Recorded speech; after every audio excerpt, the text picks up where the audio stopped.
ದಿನಾಂಕ 3/3/2026. ಪ್ರಜಾವಾಣಿ ಇಂದಿನ ಮುಖ್ಯಾಂಶಗಳು.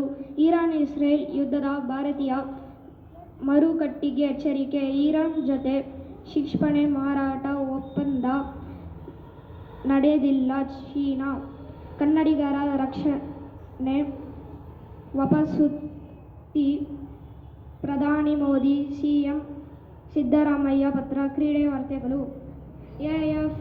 ಎಐಎಫ್ಎಫ್ ಫುಟ್ಬಾಲ್ ಲೀಗ್ ವಾಣಿಜ್ಯ ಹಕ್ಕುಗಳಿಗೆ ಬಿಡ ಅವಸಾನ. ಫುಟ್ಬಾಲ್ ಭಾರತ ಮಹಿಳಾ ತಂಡಕ್ಕೆ ಜಯ. ಮುತ್ತಿನಂತ ಮಾತು. ಗಡಿಯಾರ ಕೇವಲ ಸಮಯವನ್ನು ಮಾತ್ರ ನಮಗೆ ತಿಳಿಸುತ್ತದೆ. ಅದೇ ಸಮಯವನ್ನು ಬಂದಾಗ ಕೆಲವರ ಯೋಗ್ಯತೆ ನಮಗೆ ತಿಳಿಸುತ್ತದೆ. ಮತ್ತೊಮ್ಮೆ ಮುತ್ತಿನಂತ ಮಾತು.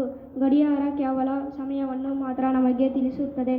ಅದೇ ಸಮಯ ಬಂದಾಗ ಕೆಲವರ ಯೋಗ್ಯತೆ ನಮಗೆ ತಿಳಿಸುತ್ತದೆ. ಧನ್ಯವಾದಗಳು. I miss you.